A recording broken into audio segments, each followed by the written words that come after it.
السلام عليكم ورحمة الله وبركاته.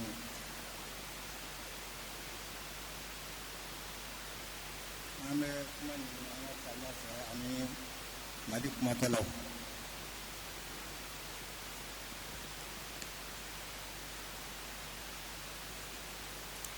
بسم الله الرحمن الرحيم. الحمد لله رب العالمين، والصلاة والسلام على المبعوث رحمة للعالمين محمد بن عبد الله وعلى آله وصحبه وسلم تسليما كثيرا. kuma daminɛ na an bɛ Ala Taala fo ni k'a waleɲuman dɔn. Ala min y'an bɛn nin kɛnɛ barikama in kan, nin kɛnɛ nɔrɔlen in kan, silamɛya ka kɛnɛ, fasadenya ka kɛnɛ, bɛn ka kɛnɛ, keleya ka kɛnɛ. An bɛ kuma daminɛ ni foli ani waleɲuman dɔn an ka parrain ye, n'o ye an ka ministre ye de l'État général Ismaël Wade.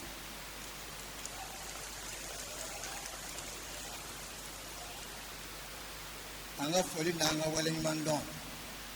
a b'an ka ministre min ni jamana ye diina ani batokɛyɔrɔw ani laadaw k'o bɛɛ lajɛlen kalifa ma, n'o ye an ka ministre Dr Mohamed Kone.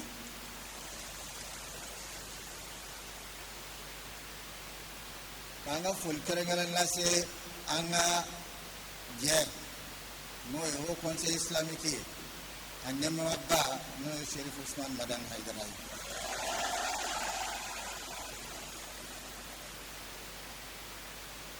An bɛ bɛɛ lajɛlen bɛ maa minnu ka sigi la yan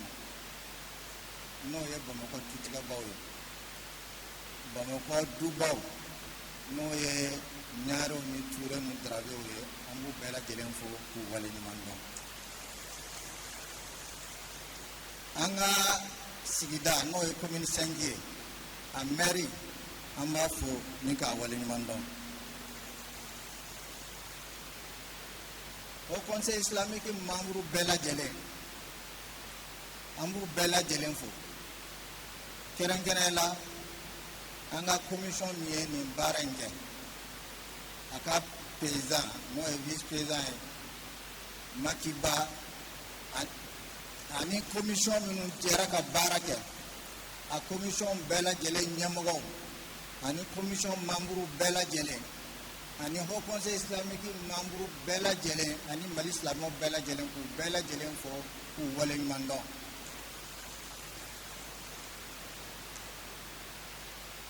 An ka association islamique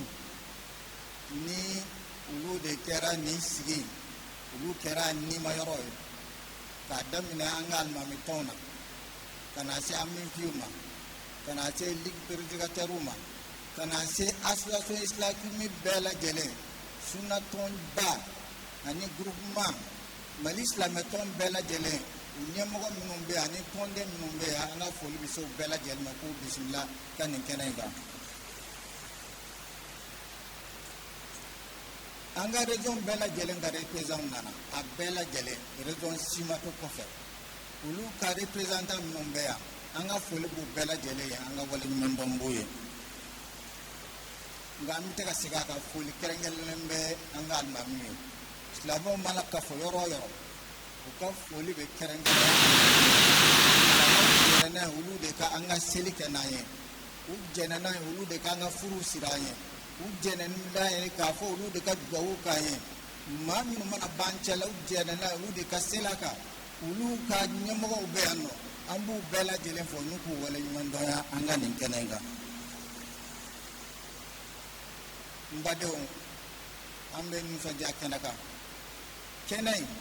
Ala Taala ka jɛ kɔfɛ, a ka dɛmɛ kɔfɛ, an ka jamana ɲɛmɔgɔw olu de jɛnna n'a ye ni ka tila k'an dɛmɛ nin baara in ka se ka kɛ.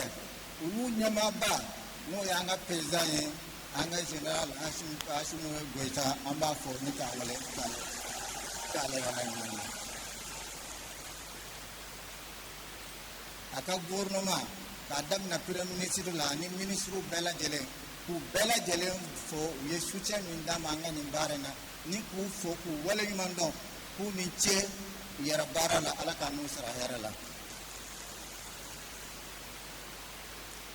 an b'a dɔn an bɛ jama bɛɛ lajɛlen dɔnniya k'a fɔ nin haut conseil islamique u ye baara in u y'a sɛmɛ équipe dɔ de la équipe in n'o bɛ organisation kɛ ala y'a latigɛ ne ka se ka kɛ a ɲɛmɔgɔ ye nka a baaraw dira maa wɛrɛw de ma ne yɛrɛ tun bɛ taamayɔrɔ la n sera n sura de baara in bɛɛ lajɛlen an jɛɲɔgɔnw sera ka nin baara in kɛ ni cɛsiri ye ni ɲɔgɔn minɛ ye ni kelenya ye ni mali ka diinɛ hami ye ani mali jamana ka hami ye min sera k'u se nin kɛnɛba in kan ni nin baara nɔrɔlen min n'an sigilen b'o kan an b'u bɛɛ lajɛlen fɔ k'u waleɲuman dɔn u ka baara la. baara in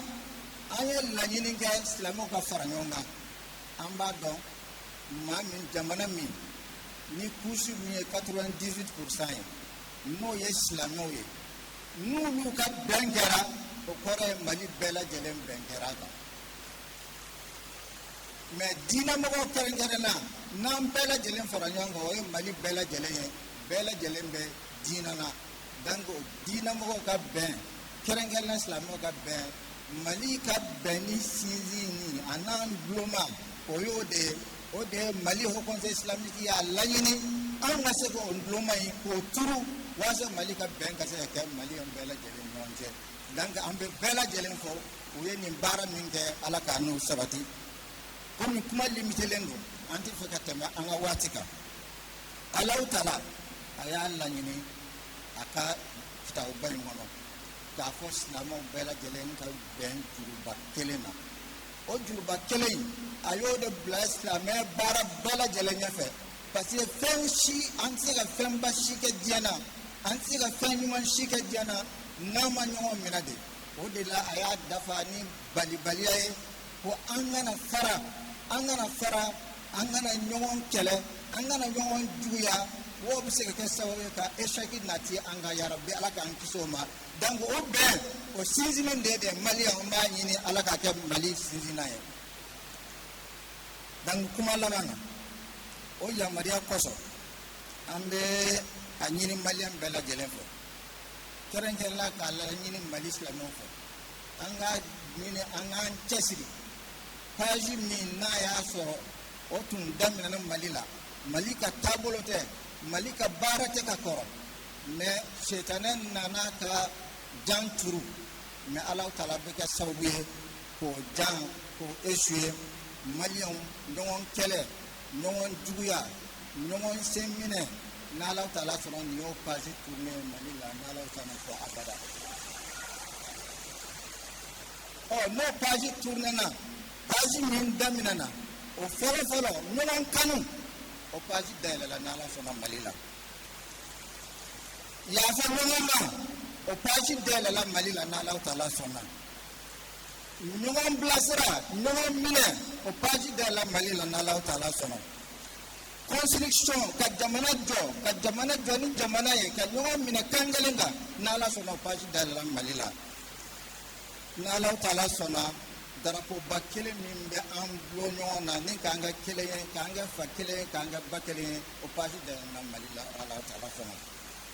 o kɔfɛ an t'a fɛ ka bɔ kɛnɛ kan f'an k'a dɔn k'a fɔ fɛn o fɛn kɛra sababu ye ni ka fara ɲɔgɔn kan n'an ka jamana in na o conseil ye lahiru k'a yɛrɛ wajibiya nin ye ka maliyɛnw ladɔnniya de ye k'a fɔ nin baara in daminɛna baaraba de bɛ nɔ kɔfɛ fɛn o fɛn ye ka yafa ɲɔgɔn ma ani ka ɲɔgɔn minɛ sababu min nana ni ka tiɲɛni don an ka jamana kɔnɔ o conseil islamique bɛna baara kɛ k'o sababu bɛɛ lajɛlen ban ani ɲɔgɔn cɛ n'alahu taala sɔnna ala ka mali taɲa ala ka silamɛya bonya ala ka silamɛya kɔrɔta ya rabbi ala ka silamɛya kɔrɔta ala ka diinɛ ala k'a taa ɲɛfɛ an ka jamana ala k'a basigi ala k'a kisi ala k'a tanga ala k'a kisi fitina ma wasalamu alaikum wa rahmatullahi taala wa barakatuh.